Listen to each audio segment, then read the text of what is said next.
सुनील जी न धर्म की राजनीति करते हैं न जाति की राजनीति करते हैं। जो अपने एरिया है, इनका क्षेत्र है, जो उस पर विकास करवाना चाहते हैं, उसका विकास करवाना चाहते हैं, उस पर चर्चा करना चाहते हैं। तो सुनील जी, जो आपका एरिया है, कौन कौन से गांव लगते हैं? मेरे एरिया में एक तो मेरा बिगवा गांव और एक दूसरा मोरवाड़ा गांव है। दोनों की जनसंख्या मिला के शायद 6000 के आसपास है। तो सुनील जी, आपके जो दोनों ही गांव में क्या क्या समस्याएं देखी आपने? दोनों गांव में समस्या एक तो पानी की है। अब 4-5 साल से खेतों में पानी भरने लग गया है। कुछ धान की खेती हो गई थी, कुछ ज़्यादा नहरी पानी आ जाता है, तो इसके लिए ट्यूबवेल लगाने चाहिए। और बाकी तो नॉर्मली चीज़ ज़्यादातर गलियों की समस्या ज़्यादा रहती है। तो उनके आपने प्रस्ताव में क्या क्या दिया है? पिछले प्रस्ताव में मैंने दिया था 2 तो आरओ लगवाने थे, वाटर कूलर दोनों गांव में एक लगना था। और दोनों गांव में जहाँ प्रार्थना होती है सरकारी स्कूल में बच्चों की, वहाँ ब्लॉक की ईंटें लगनी चाहिए थी। और एक मैंने गली दी थी, मैं यहाँ बिगोवा पंचायत और किदारा गांव है ये स्टार्टिंग से।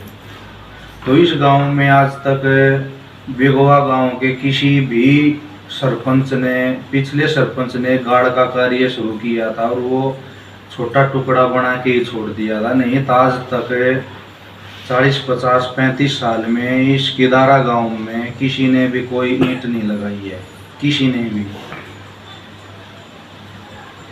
जो आपके जो दोनों गांव की सबसे मेन समस्या क्या है? दोनों गांव की मेन समस्या थी ये जी, अगर कोई गवर्नमेंट की स्कीम आए तो वो दिलवाना, या कई जो गरीब परिवार में मकान के लिए 80,000 रुपये जो रिपेयरिंग के दे रही है गवर्नमेंट की, भाई ये जायज़ हो।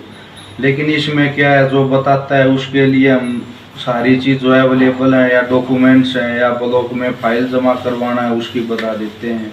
आगे काम गवर्नमेंट का ऑनलाइन किस प्रकार किस किस को भेजे, या सेक्रेटरी या सरपंच के थ्रू फाइल में ये देखा जाए कि किसको मिलना चाहिए या किसको नहीं मिलना चाहिए, केवल उन्हीं के पास है। हमारे लिए कोई अधिकार गवर्नमेंट ने इतना छोड़ भी नहीं रखा।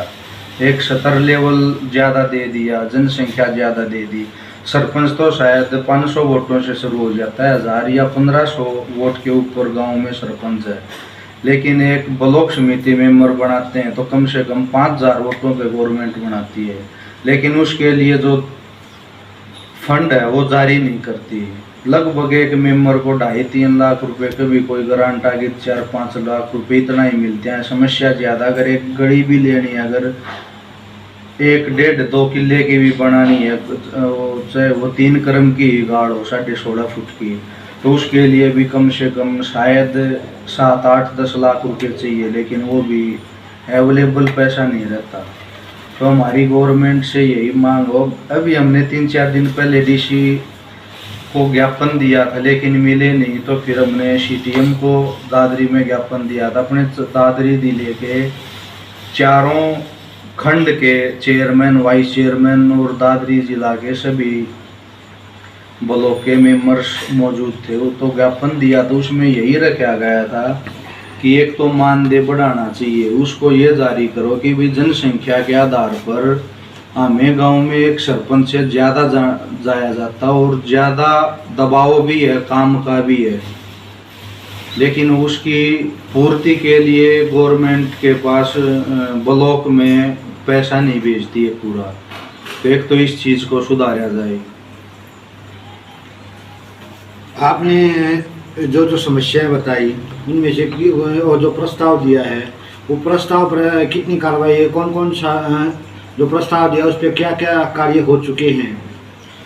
जी, बात ऐसी है, प्रस्ताव में जैसे भी हमारी मीटिंग हुई तो लास्ट में हमारी मीटिंग मार्च में हुई थी।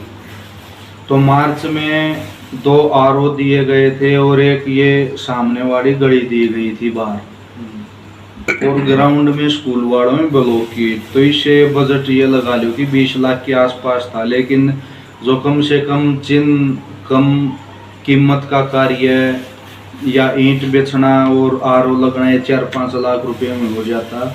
इसकी सारी प्रोसेस हो चुकी थी बीडीपीओ के थ्रू भी, लेकिन लास्ट में एडमिन पावर वो ली जाती है, अप्रूवल ली जाती है, उसके अंदर दिक्कत आ गई। वो दिक्कत आई तब हमारे दादरी में बीडीपीओ की बदली हो चुकी थी, तो 5 या 6 महीने तक दादरी ब्लॉक में बीडीपीओ का चार्ज फाइनेंशियली किसी ने नहीं दिया था। अब डीडीपीओ के पास गई है शायद 2 महीने से, डीडीपीओ ने भी एक बैठक तो हमारी ली थी, शायद 2 तारीख को थी, लेकिन अब करंट में हमारी 14 तारीख को मीटिंग थी, डीडीपीओ उसमें भी हाजिर नहीं हुए थे। तो अकाउंटेंट राजेंद्र जी थे, तो इससे हमने प्रोसेस शुरू किया और फिलहाल में हमने इसकी दारा गांव की मैंने एक चौपाल रखी है, जिसका निर्माण बहुत ज़रूरी है। किसी भी जनप्रतिनिधि गांव के लिए या गांव समाज इकट्ठा उसके लिए या कोई अन्य कार्य के लिए भी, ताकि एक समाज एक जगह इकट्ठा हो जाए किसी चीज़ का सॉल्यूशन करना तो भी। और एक चीज़ 10 सीटें दे रखी हैं जो कि मोरवाड़ा और बिगवा गाँव में दोनों जगह बस स्टैंड पे लगवा दी जाएंगी। प्रेजेंट में ये कार्य, अब देखो इसका एस्टिमेट बनेगा, लेकिन ये कार्य 99% कंप्लीट होगा। और जो हमने ज्ञापन दिया था उसके अंदर ये भी लिखा था कि भाई जो ब्लॉक की लिमिट दे रखी है फाउंडेशन पैसे की, उसको खोल के बढ़ाया जाए, क्योंकि एक सरपंच से 2-2, 3-3 गाँव से 4-4 गाँव से ही मेंबर चुने गए हैं, तो उनके लिए 3-4 लाख में एक गाँव का भी काम नहीं हो सकता। कम से कम 20 लाख रुपए एक मेंबर को मिलेंगे, जब जाके 3 गाँव का 2 गाँव का कार्य होगा। फिर जो अंत्योदय भवन बनाए गए थे पिछली सरकारों में, उनको बंद कर दिया गया, शायद कि हमारे ब्लॉक में तो चलता नहीं है। एक उसको बोला गया है कि इसको कार्यरत करो ताकि लोगों की समस्याओं का समाधान वहीं ब्लॉक में बैठे बैठे वहीं हो जाए। और एक हमने खुले दरबार के लिए बोला है कि वही गांव में हम जाते हैं, घूमते हैं और आते भी हैं लोग, राशन कार्ड की भी समस्या है, फैमिली आईडी की भी समस्या है, तो अगर मेंबर बना दिए हैं, 2-3 गाँव का वजन दिया है, उसका भार उठाने के लिए एक ताकत कलम की भी दी जाए कि वही हम भी जनहित में सभी को खुले दरबार में बुला के ये कैश कह के भी इसकी ये समस्या हम लिख के देने लग रहे हैं, मेंबर हैं तो गाँव के, तो एक ये चीज़ भी लिख के दी है, जिस पे गवर्नमेंट देखो क्या कार्रवाई करती है।